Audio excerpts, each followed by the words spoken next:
திண்டுக்கல்லில் பனை தொழிலாளர்கள் சந்திப்பு ஆலோசனை கூட்டம் நடைபெற்றது.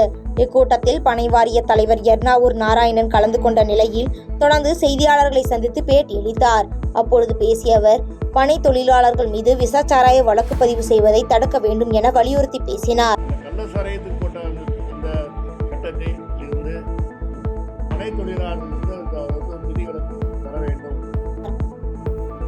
திருப்பூர் மாவட்டம் தாராபுரத்தில் ஆறுசாமி என்பவர் அரசு நிலத்தில் அத்துமீறி நுழைந்து அரசு வசம் இருந்த வீட்டை உடைத்து அதில் குடியேறியதுடன் நிலத்தில் முள்வேலியிட்டு அதிகாரிகளுக்கு இடையூறு செய்து வந்துள்ளார். தொடர்ந்து இது குறித்தான புகாரின் பேரில் சம்பவ இடத்திற்கு ஆய்வு பணிக்காக வந்த அரசு அதிகாரிகளை ஆறுசாமி பணியை செய்ய விடாமலும் அவர்களை அடிக்க முயன்றும் தகராறில் ஈடுபட்டதால் அங்கு பரபரப்பு ஏற்பட்ட நிலையில் பின்னர் போலீசார் அவர் மீது வழக்கு பதிவு செய்து கைது செய்தனர்.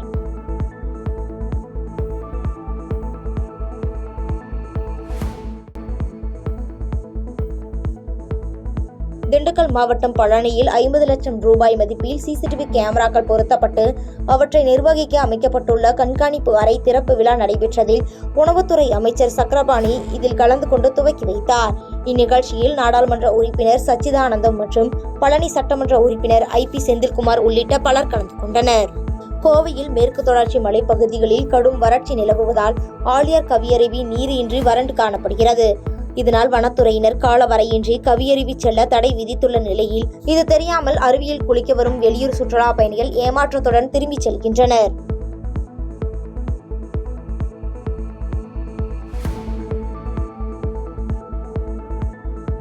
கோவையில் மேற்கு தொடர்ச்சி மலைப்பகுதிகளில் கடும் வறட்சி நிலவுவதால் ஆழியார் கவியருவி நீர் இன்றி வறண்டு காணப்படுகிறது. இதனால் வனத்துறையினர் காலவரையின்றி கவியருவி செல்ல தடை விதித்துள்ள நிலையில் தெரியாமல் அருவியில் குளிக்க வரும் வெளியூர் சுற்றுலா பயணிகள் ஏமாற்றத்துடன் திரும்பிச் செல்கின்றனர்.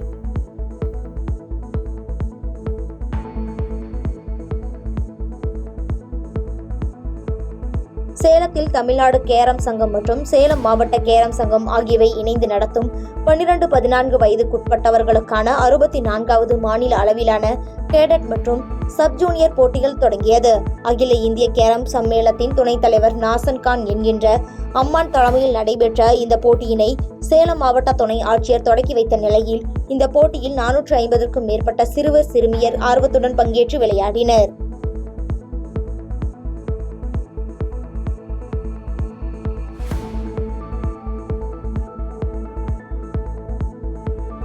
சேலம் மாவட்டம் சங்ககிரியை அடுத்த அரிசிராமணி பேரூராட்சியில் குப்பை கழிவுகளை கொட்டுவதற்கு எதிர்ப்பு தெரிவித்து விவசாயிகள் மற்றும் விவசாய சங்கத்தினரை தொடர்ந்து 2வது நாளாக போலீசார் கைது செய்த சம்பவத்தால் பரபரப்பு ஏற்பட்டது. சங்ககிரி வட்டாட்சியர் தலைமையில் பேச்சுவார்த்தை நடத்தியும் சமரசம் ஏற்படாததால் 14 பெண்கள் உட்பட 30 பேரை தேவூர் போலீசார் கைது செய்து சமுதாய கூடத்தில் அடைத்து வைத்தனர்.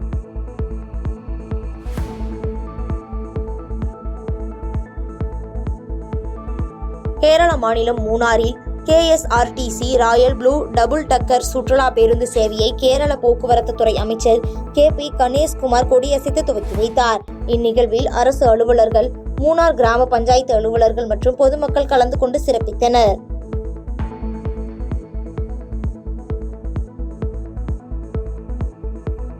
திருவள்ளூர் மாவட்டம் ஊத்துக்கோட்டை அருகே 8ஆம் வகுப்பு மாணவிக்கு பாலியல் தொல்லை கொடுத்த தனியார் நிறுவன ஊழியர் பாலாஜி என்பவர் போக்சோ சட்டத்தின் கீழ் போலீசார் கைது செய்தனர்.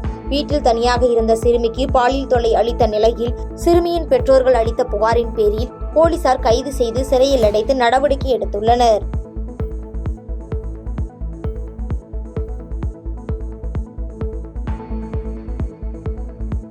திருவள்ளூர் மாவட்டம் பொன்னேரி அருகே நடைபெற்று வரும் ஒருங்கிணைந்த நீதிமன்றங்கள் கட்டிட கட்டுமான பணிகளை பொன்னேரி சட்டமன்ற உறுப்பினர் துரை சந்திரசேகர் ஆய்வு செய்தார்.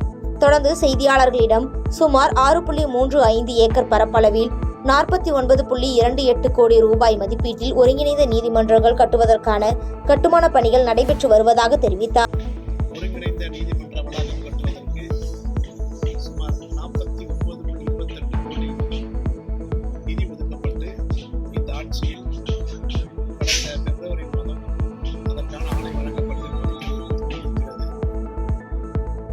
புதுச்சேரி கடலூர் சாலையில் நோனாங்குப்பம் பகுதியில் உள்ள பாலத்தில் லாரி ஒன்று பழுதாகி நின்றதினால் அப்பகுதியில் 2 மணி நேரத்திற்கும் மேலாக போக்குவரத்து நெரிசல் ஏற்பட்டது. இந்நிலையில் அவ்வழியாக சென்ற சபாநாயகர் செல்வம் தனது காரில் இருந்து இறங்கி போக்குவரத்து நெரிசலை சரி செய்த சம்பவம் நெகிழ்ச்சியை ஏற்படுத்தியது.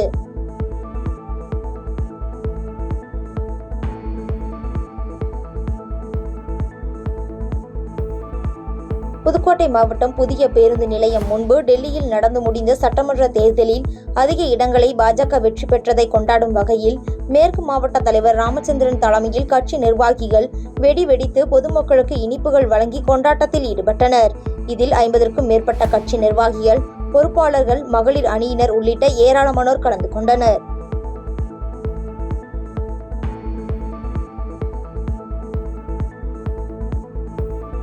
கரூர் மாவட்டத்தில் உள்ள அரசு மேல்நிலைப் பள்ளிகளில் 10 மற்றும் 12ஆம் வகுப்பு பொதுத் தேர்வு எழுதும் மாணவ மாணவிகளுக்கு மின்சாரத்துறை அமைச்சர் செந்தில் பாலாஜி சார்பில் பயிற்சி வினா விடை வங்கி புத்தகம் வழங்கப்பட்டது.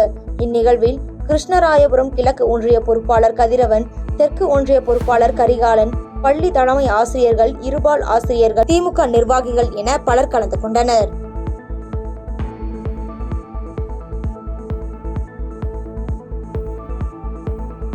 கடலூர் மாவட்டம் திட்டக்குடியில் வெள்ளத்தால் பாதிக்கப்பட்ட மக்களுக்கு முறையான நிதி வழங்காதது, மத்திய பட்ஜெட்டில் தமிழ்நாட்டிற்கு நிதி ஒதுக்காதது உள்ளிட்டவைகளை குறித்து மத்திய அரசை கண்டித்து கண்டன பொதுக்கூட்டம் நடைபெற்றது.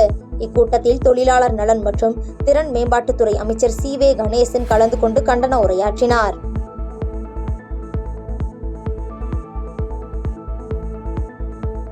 பாதகம் செய்பவரை கண்டால் நாம் பயம் கொள்ளலாகாது பாப்பா.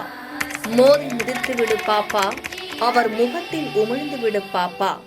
அண்மை செய்திகளை உடனுக்குடன் தெரிந்து கொள்ள இணைந்திருங்கள் எம் நாடு தொலைக்காட்சியுடன்.